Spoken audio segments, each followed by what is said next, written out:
Welcome to the website walkthrough video for the SMARTS secondary curriculum. Here you'll see the website. This is what you'll visit, smarts-ef.org, where you can access all curriculum materials, training videos, etc. This is the home page. When you're ready to log in and access the materials, click on the Login button in the upper right hand. You should receive a welcome email with your login information. Once you've logged in successfully, you should see Curriculum and Tools. Those tabs are only viewable to logged in users. Events you can see either way, and let's just take a second and looking at that, because one thing I want to make sure that all SMARTS users are aware of, we have SMARTS conversations staggered throughout the year. This is a great time for SMARTS users to get some one-on-one or small group support, answering questions on how to use the materials in a range of settings. You'll see our first one here, September 30th. Just click on that. You should be able to see a Zoom link where you can register and join us. These will be recorded and you can view them later as well. And stay tuned for other events such as Learning Differences Conference, etc., which all SMARTS users get a discount. Under Tools, you can find things like planning resources, videos, surveys, remote learning, and the lesson focus sorter.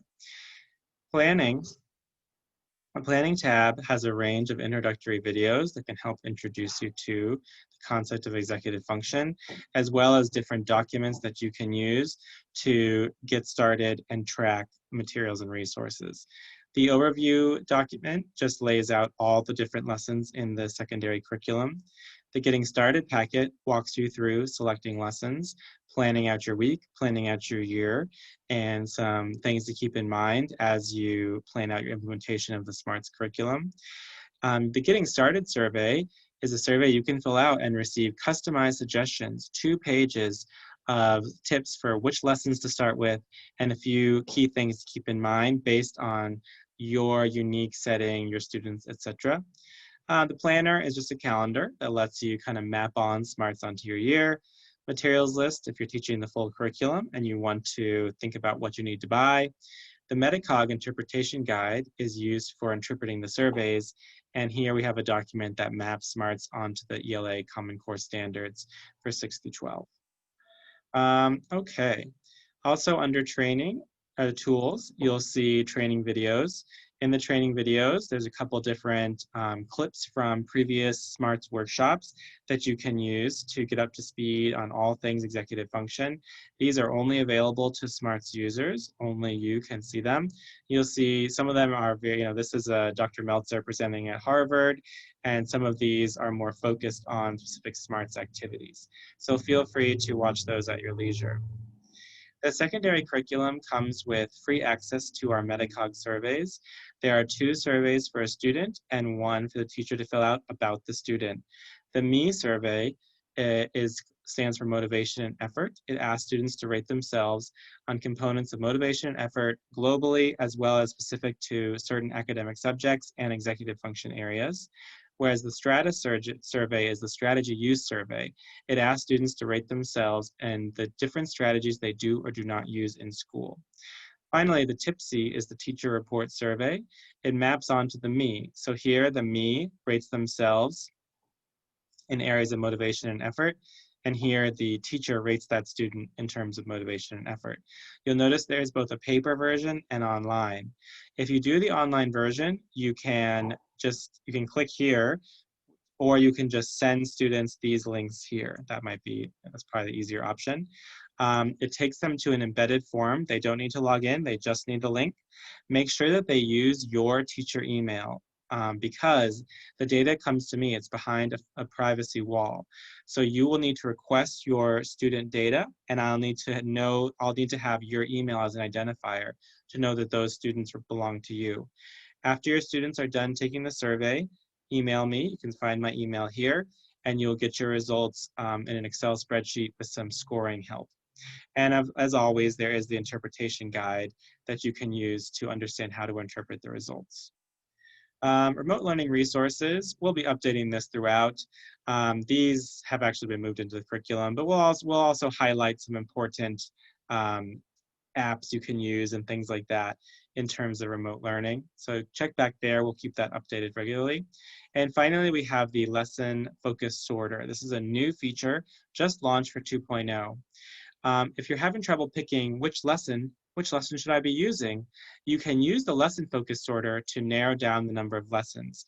You'll see that there are about, I think there are 11 different focus areas that our lessons address, from active reading, perspective taking, self-understanding, time management.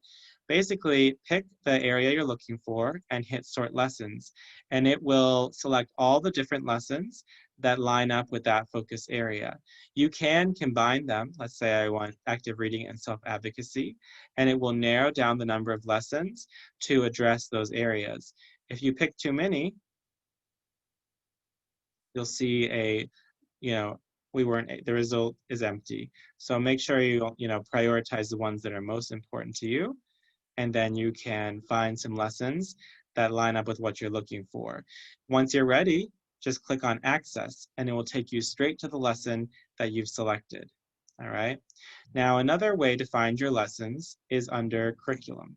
When you click on Curriculum, you'll see all the units here in orange, right? If you know where you're looking for, remember, you can always go to the lesson sorter, but let's say you're looking for Unit 4, Organizing Materials and Time. You go to the lesson and you say, this is the lesson I want, and you say Access, okay? This is the lesson page where you can find all the materials with that lesson. You can navigate between the lessons of this unit here, and you can go back to the lesson sorter or back to the full curriculum down here, okay? So you say, okay, this is definitely what I want. You can find the lesson plan, monthly planning, PowerPoint, and the various handouts here. The lesson plan itself is a fairly standard layout. You'll see the focus areas are identified up here. This is what we call the one-pager. It has some key definitions and some best practices to keep in mind as you teach. Here you'll get into the kind of overview of what the lesson contains. You'll notice that each lesson is identified as taking 1 hour, but we'll discuss some ways you can chop that down. When we get into the directed lesson sequence, you'll see that there are 4 components of every lesson: activate, guided instruction, independent practice, and then this wrap up and reflection. So if you are looking for a way to chop the lesson, if you don't have a full hour, you can really chop it between any one of these areas as a standalone activity. Some teachers might choose to do 2 of these as half an hour and then come back to the others as another half hour. So keep that in mind as you plan out your lessons. The PowerPoint is here. PowerPoint is a nice feature, especially when we're doing remote or hybrid learning. A few features of the PowerPoint to point out to you. The PowerPoint contains the lesson plan in the presenter notes. So if it's your first time teaching the lesson and you keep the presenter notes open as you teach, you'll be able to follow along. So just make sure you have the right view of the slideshow so you can see the lesson plan as you go. Also, the PowerPoint animates the strategy. So as you're talking, it's helping students, it's modeling for students the strategy that you're going to be teaching for them, which is excellent, especially in remote learning. And then finally, the PowerPoint is entirely customizable. Let's say your kids hate pictures, you can take out pictures, you can change the colors, you can change the reading level of the text if you want to modify to make it harder or easier for your students, okay? So keep that in mind as you use the PowerPoints. New to 2.0, we have these challenge handouts. Challenge handouts are designed for older or higher performing students. You know, a lot of times we heard that some students said, oh, this looks like it's too young for me. So we've designed a layout that is very streamlined, very laid down, very polished and professional looking, and we've ramped up the expectations. The strategies are very similar. Monthly planning can look very similar across middle school, high school, into college, but the examples of the students are older, the workload is a bit heavier. So not every lesson has challenge handouts, but for the ones that we felt really benefited from that breakdown, keep your eyes out for challenge handouts. Another thing with handouts is that all of the handouts are now fillable. meaning that students can type directly on them. Depending on the platform that you're using, you may upload these to your Google Classroom or your Blackboard as is. Students can type on them. They will need to save them and then upload them. So make sure that you kind of support students' use of that as well. All right, so that is the full walkthrough of the units and the curriculum. I do want to point out we have, if you have any problems with technology or something, don't be a stranger and reach out to us. We are here to support you in the year ahead. We hope that you love this curriculum. We hope that your students love it. Any sorts of questions, we hope you'll join us for our SMARTS conversations. Check out the newsletter or reach out and we'll get back to you as soon as we can. Thank you all so much.